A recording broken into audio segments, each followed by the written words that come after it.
오늘 설교 제목을 느부갓네살을 통해 배우는 영적 교훈이라고 했더니 누가 그러더라고요.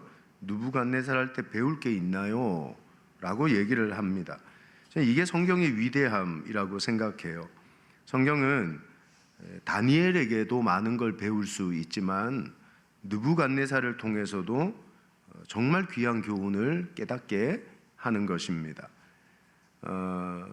다니엘 4장은 느부갓네살 왕의 집권 후반기의 내용입니다.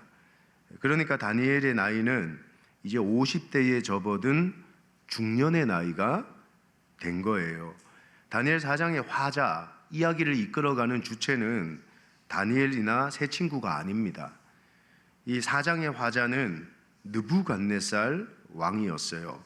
이 부분이 굉장히 독특한 부분입니다. 그러니까 다니엘 4장은 느부갓네살이 바벨론 백성들에게 보내는 왕의 간증을 담은 편지의 형식으로 쓰여진 글이었던 거죠. 온 세계를 호령하던 느부갓네살의 집권 말기의 고백이 뭐였을까요? 그가 뭐라고 이야기를 하고 있는 걸까요? 전 세계의 패권을 쥐고 흔들고 모든 권력 위에 권력을 가졌던 이 사람이 하는 고백이 뭐였을까요?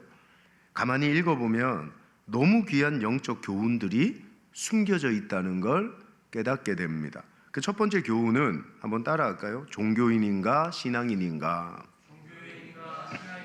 오늘 말씀을 가만히 읽어보면 느부갓네살 왕이 꼭 신실한 신앙인인 것처럼 보일 때가 있습니다. 2절 고백을 한번 볼까요? 지극히 높으신 하나님이 내게 행하신 이적과 놀라운 일을 내가 알게 하기를 즐겨하노라. 4장에서 이 지극히 높으신 하나님이라는 표현이 느부갓네살의 입에서 6번이나 고백이 되고 있다는 겁니다. 여러분, 느부갓네살에게 믿음이 있었을까요? 믿음이 없었을까요? 저는 이런 고백을 했다고 해서 느부갓네살이 하나님을 신앙하고 믿었다고 생각하지 않습니다. 그 근거를 8절로 보고 있어요. 8절로 한번 읽어볼까요? 시작. 그 후에 다니엘이 내 앞에 들어왔으니 그는 내 신의 이름을 따라 벨드사살이라 이름한 자다. 느부갓네살이 다니엘을 뭐라고 소개를 해주냐 하면 내 신의 이름을 딴 벨드사살이라 라고 불렀다고 얘기를 한다는 거예요. 벨은 다니엘 신의 이름입니다. 그러니까 내가 믿는 내 신 벨의 이름을 따서 우리는 다니엘을 벨드사살이라고 이름 지었다고 말하고 있는 거죠. 여기 느부갓네살의 신앙 고백이 담겨져 있는 거 아닙니까? 성경 어디에도 느부갓네살은 하나님을 내 하나님이라고 표현한 적이 없습니다. 근데 벨을 이야기할 때 내 신이라는 표현을 그는 가감없이 사용하고 고백하고 있더라는 거죠. 뭐라는 겁니까? 나의 하나님은 벨이야 라고 고백하는 거 아닙니까? 2장에서 느부갓네살 왕은 자신의 꿈을 해석하는 불가능한 하나님의 기적을 경험하게 됩니다. 맞잖아요. 누구도 알지 못하는 자기의 꿈을 다니엘이라는 아이가 와서 하나님의 은혜와 능력으로 꿈을 해석하고 꿈을 말해준 겁니다. 3장에서는 풀무불 속에서 세 친구를 살려주신 그 3,000도가 넘는 용광로 속에서 세 친구를 살려주신 하나님의 기적도 경험했습니다. 잊지 마세요. 기적은 느부갓네살의 고백을 바꾸지를 못했습니다. 여러분, 종교인도 지극히 크신 하나님을 찬양할 수 있고요. 종교인도 느부갓네살처럼 신앙이 있는 척 노래하고 기도하고 일요일마다 예배할 수 있는 겁니다. 우리가 느부갓네살의 말을 듣고 감쪽같이 때로는 속을 때가 있잖아요. 이 사람이 하나님을 믿나? 모두를 속일 수도 있는 겁니다. 기적을 봤다고 신앙인입니까? 체험이 있다고 신앙인입니까? 아니라는 거예요. 신앙은 기적을 보고 믿는 자가 아닙니다. 기적이 일어나지 않아도 하나님의 말씀을 듣고 성령의 역사를 통해 믿어지는 자가 신앙인인 줄 믿습니다. 그게 진짜 믿음이거든요. 기적이 있든 없든 생명의 말씀이 성령의 역사 속에서 믿어지는 은혜가 있어야 된다는 거예요. 홍해가 갈라지지 않아도요, 골리앗이 쓰러지지 않아도요, 여리고성이 무너지지 않아도요, 말씀을 듣고 믿는 자가 신앙인인 줄 믿습니다. 그래서 하나님 앞에, 말씀 앞에 다윗이 골리앗을 무너뜨렸구나, 그 말씀을 딱 읽을 때 하나님이 내 삶에 찾아온 골리앗 같은 문제를 쓰러뜨리시겠구나, 그 믿어져 버리는 게 신앙인이라고 말할 수가 있다는 거예요. 믿어지는 것은 억지로 안 돼요. 생각해 보세요. 우리가 교회를 다니고, 아니 오래 다녔으니까 당연히 믿어지는 것 같죠? 그렇지 않아요. 오래 다니면 믿어질 확률도 있겠지만, 근데 오래 다닌다고 꼭 믿어지는 건 아니잖아요. 엄마 뱃속부터 교회를 다녔는데, 수십 년 교회를 다녔는데, 직분도 받았는데, 기적도 봤는데, 지금도 안 믿어져서 끙끙대는 사람들이 교회 안에 있다니까요. 없다고 생각하세요? 자존심 때문에 손들고 말 못하지만 지금도 안 믿어지는 사람들이 있다니까요. 사랑하는 여러분, 근데 교회 첫날 와서 말씀 듣다가 눈물을 펑펑 흘리고 꼬꾸라지고 믿어져 버리는 역사도 있는 거 아니에요? 왜 그런 거예요? 에베소서 2장에 믿음은 너희에게서 난 것이 아니요, 따라합시다, 하나님의 선물이라. 선물이라는 건 누가 줘야 되는 거 아니에요? 그 믿음이라는 건, 진짜 신앙인이라는 건 내가 믿은 게 아니라 성령의 역사로 믿어지는 은혜를 받은 거예요. 믿음의 선물을 하나님이 주셨다는 거죠. 믿음은 내 힘대로 의지대로 안 돼요. 믿는 척 할 수는 있어요. 그러나 믿는 척 해서는, 따라합시다, 하나님 나라에 못 간다. 아멘이세요? 믿어져야 가는 거예요. 믿어지게 하는 역사는 내 안에 계시는 성령의 은혜인 줄 믿습니다. 그러니까 믿는 척하는 종교인, 믿어지는 신앙인 구별할 줄 알아야 되는 거 아니냐는 거예요. 그래서 사도 바울이 뭐라고 도전합니까? 고린도후서 15장 3절에 너희는 믿음 안에 있는가? 너희 자신을 시험하고 너희 자신을 확증하라. 종교인이냐 신앙인이냐 확증하라. 확증하라. 거기에 대한 도전을 바울이 우리에게 던져주고 있는 거예요. 여러분, 연조, 직분, 그것 따라 교회 다니지 마시고 진짜 내 안에 믿음이 있는지 확증하는 신앙인이 되기를 주님의 이름으로 축원합니다. 교회 다니는 종교인으로 살아서는 안 돼요. 결정적일 때 느부갓네살 왕처럼 나의 하나님은 벨입니다, 이런 고백한다니까요. 이게 종교인이잖아요. 난 하나님보다 돈이 좋아요. 난 하나님보다 세상이 좋아요. 이게 오늘 느부갓네살의 고백 아닙니까? 기적이 있든 없든 상황이 어떠하든 내 인생의 주인은 예수님입니다. 이게 믿어지는 성령의 역사가, 내 인생의 왕은 하나님이시고 내 삶을 이끌어가는 예수님이 내 인생의 주인이십니다 고백할 수 있는 신앙인들이 될 수 있기를 주님의 이름으로 축복합니다. 두 번째 교훈이 뭡니까? 한번 따라합시다. 교만인가 겸손인가? 이제 본격적으로 느부갓네살 왕의 두 번째 꿈이 등장을 합니다. 느부갓네살 왕이 되게 영적인 사람이었던 것 같아요. 꿈을 자주 꿨어요.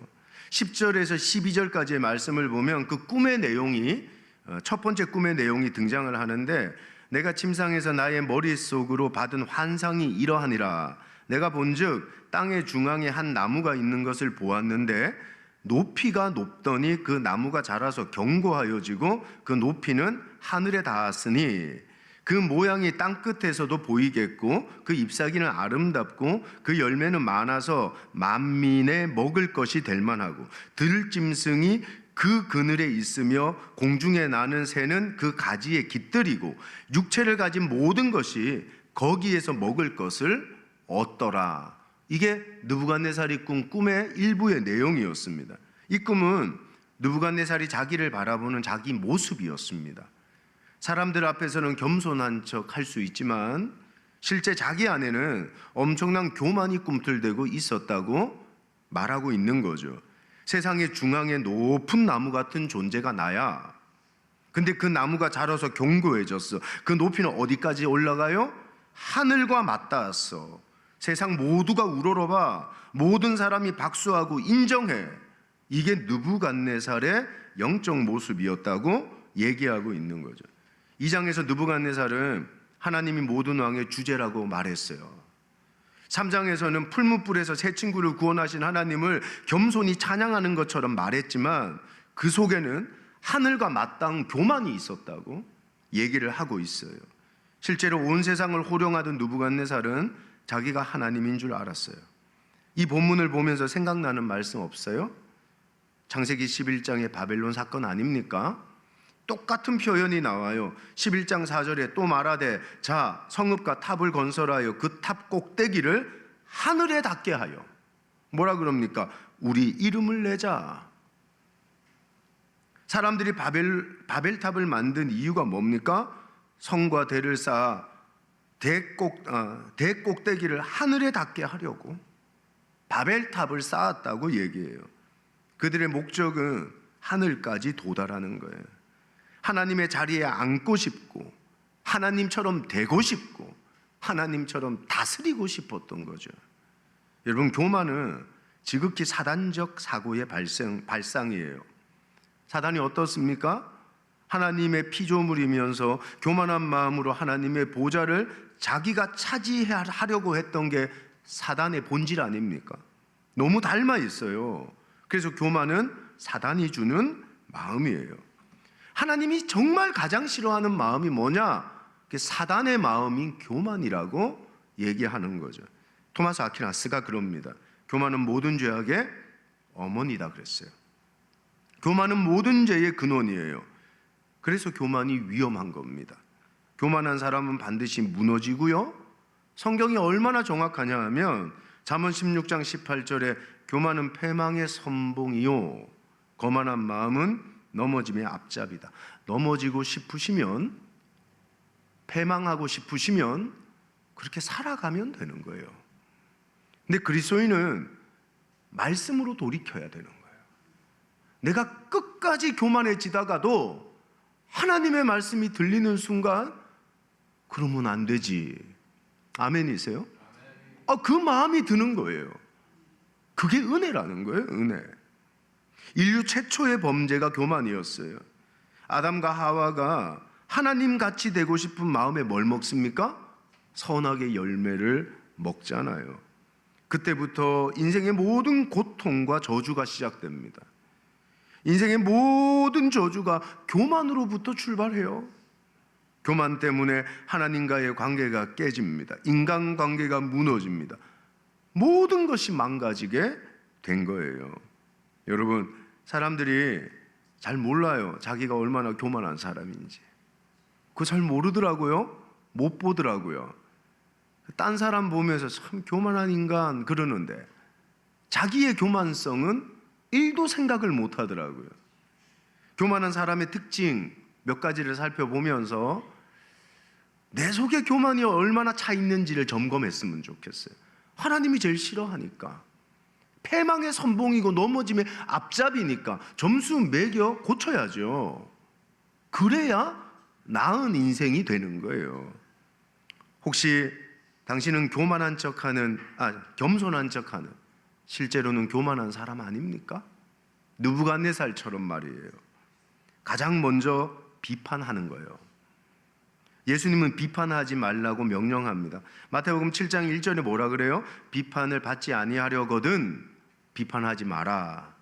이 주님의 명령입니다. 그러면서 주님이 비판하는 이유를 왜 비판하는지를 설명하냐 하면 여러분 3절에서 이렇게 표현했어요. 이거 굉장히 유명한 말씀입니다. 한번 읽어볼게요. 시작. 어찌하여 형제의 눈 속에 있는 티는 보고 내 눈 속에 있는 들보를 깨닫지 못하느냐. 여러분, 자신에게 있는 들본을 못 보고 남 눈에 있는 티끌 보고 비판한다는 거예요. 무슨 말입니까? 나 완벽해. 나는 그 부분에 아무 문제가 없어. 그 부분에 나만큼 괜찮은 사람이 있으면 나와보라 그래. 착각하는 거예요. 지만 몰라요.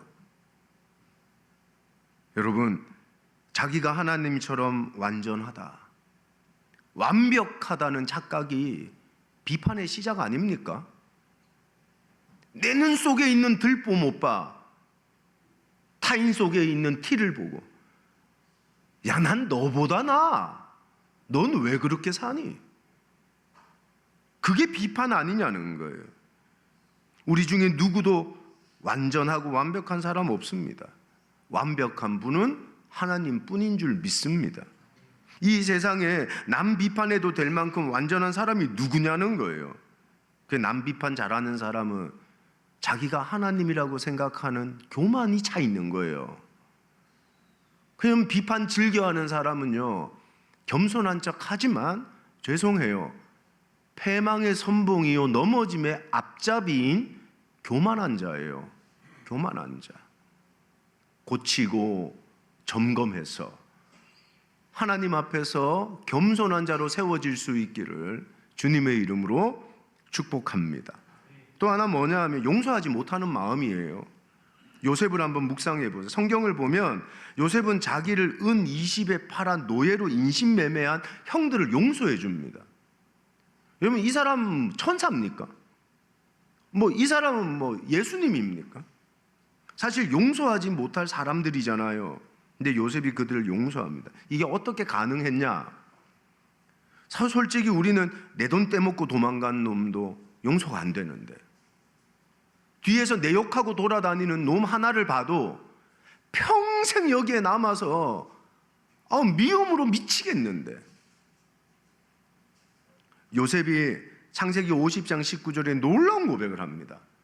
그가 용서할 수 있었던 이유를 표현해요. 읽어볼까요? 자, 시작. 요셉이 그들에게 이르되 두려워하지 마소서, 내가 하나님을 대신하리이까. 뭐라 그러는 겁니까? 심판자가 누군지 나는 압니다. 심판자는 하나님이세요 라고 고백하는 거잖아요. 근데 우리는 내가 심판하려고 합니다. 내가 하나님인 줄 알고, 내가 복수하려고 합니다. 내가 하나님인 줄 알고. 그 용서가 안 되는 거예요. 여러분, 이게 교만이죠. 당신이 하나님이 되려는 마음 아닙니까? 심판은 하나님의 몫이고 우리의 몫은 뭡니까? 따라합시다. 사랑하는 것이다. 그게 우리의 몫이에요. 심판은 하나님의 몫이고 우리의 몫은 사랑하는 거예요. 용서는 더 엄밀히 말해 심판은 내가 하는 게 아닙니다. 하나님이 하시는 겁니다 라고 말하는 고백이라는 거예요. 살다 보면 우리 마음 안에 이런 사람들 하나씩 다 들어옵니다. 용서가 안 되는, 이해가 안 되는, 당신이 하나님 되지 마시고 겸손히 용서할 수 있기를 주님의 이름으로 축복합니다. 또 교만한 사람의 특징 세 번째, 자랑입니다. 자랑. 다니엘 4장 30절, 느부갓네살이 그랬다는 거죠. 읽어볼까요? 시작. 나 왕이 말하여 이르되 이 큰 바벨론은 내가 능력과 권세로 건설하여 나의 도성으로 삼고 이것으로 내 위엄의 영광을 나타낸 것이 아니냐. 느부갓네살의 고백을 보십시오. 내 능력과 권세로 나의 도성으로 삼아 내 위엄의 영광. 교만한 사람의 특징은 내가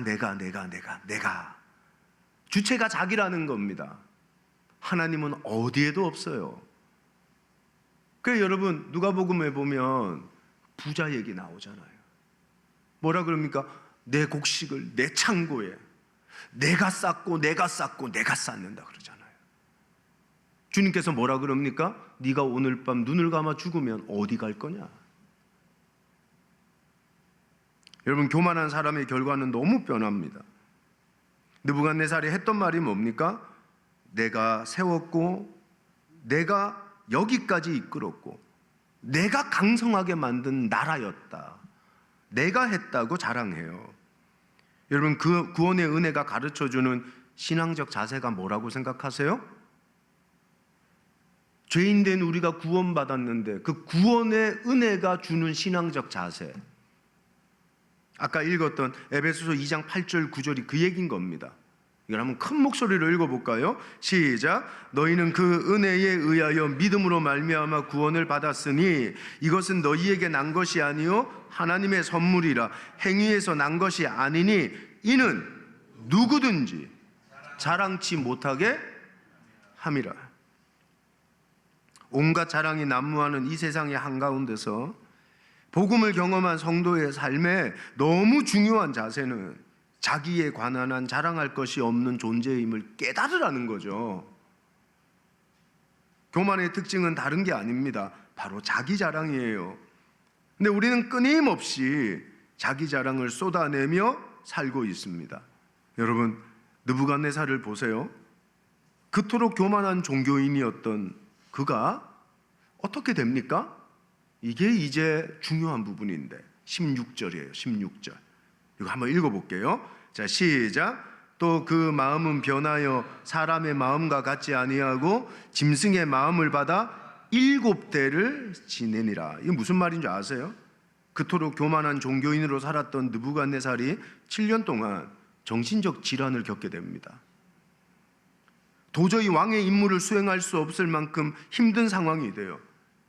짐승처럼 울부짖고 짐승이 먹는 풀을 뜯어먹고 사람들에게 버림받습니다.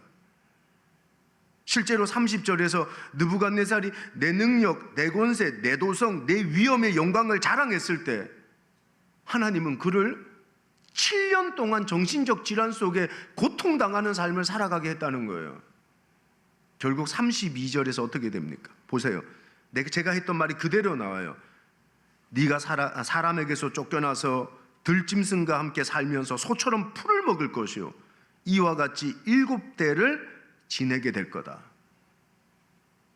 결국 7년 동안 그는 정신적 질환에 붙들려 망치질 당합니다. 망치를 들고 정으로 쪼면서 하나님은 그의 삶을, 교만했던 그의 삶을 산산조각 내며 낮추시는 하나님으로 나타나고 있는 거예요. 얼마나 아파요. 성도가 꼭 이래야 고칠 수 있겠어요? 맞아요, 여러분? 맞아야 고쳐지는 게 성도예요? 아니잖아요. 그래서 하나님은 하나님의 거룩한 공동체인 교회를 세우셨고 이곳에서 하나님의 말씀을 듣게 하시고 듣고 깨우치고 돌이키라고 우리에게 오늘 예배를 기회로 주시는 거예요. 할렐루야. 사랑하는 여러분, 오늘 느부갓네살 왕이 언제 회복됩니까? 34절에 나옵니다. 34절에. 한번 읽어볼게요. 시작. 그 기한이 참에 나 느부갓네살이 하늘을 우러러 보았더니 내 총명이 다시 내게로 돌아온지라. 놀라운 고백이에요. 느부갓네살은 자기가 이룩한 왕국과 위엄을 바라보고 교만했습니다. 그때 그의 삶이 허물어져요. 하나님이 망치질했습니다. 근데 지금은 하늘의 그분을 바라본다는 거예요. 그때 회복의 역사가 일어나는 거 아닙니까? 이게 그 찬양의 가사잖아요. 내게로부터 눈을 들어 주를 보기 시작할 때 주의 일을 보겠네. 내 작은 마음 돌이키사 하늘의 꿈 꾸게 하네. 주님을 볼 때 내 모든 시선을 주님께 드리고 살아계신 하나님을 느낄 때 내 삶은 주의 역사가 되고 하나님이 일하기 시작하네. 자기 자랑이라는 시선을, 자기만 바라보는, 내 영광만 바라보던 이 시선을 하늘을 우러러 그분을 볼 줄 아는 신앙으로 시선을 바꿀 수 있기를 예수님의 이름으로 축원합니다. 당신은 종교인입니까? 신앙인입니까? 결단하셔야 돼요. 느부갓네살처럼 언제까지 종교인으로 교회를 다니실 거예요? 진짜 하나님을 믿는 신앙인 돼야 되지 않아요? 믿는 척하면 하나님 나라에 못 가요. 믿어져야 가는 거예요. 언제까지 교만하게 사실 거예요? 당신은 교만합니까? 겸손합니까? 돌이키셔야 돼요. 하나님 말씀 듣고 자신이 이룩한 자기 왕국만 바라보지 말고 눈을 들어 하늘을 우러러 그분을 바라볼 수 있는 시선이 회복될 수 있기를 예수님의 이름으로 축복합니다. 진짜 신앙인으로 하나님을 예배하고 하나님의 왕되심을 고백하세요. 내 안에 꿈틀대고 있는 내가 하나님 되려는 교만을 버리고 겸손히 하나님을 의지하고 하나님과 동행하는 주의 백성들이 될 수 있기를 예수님의 이름으로 축복합니다.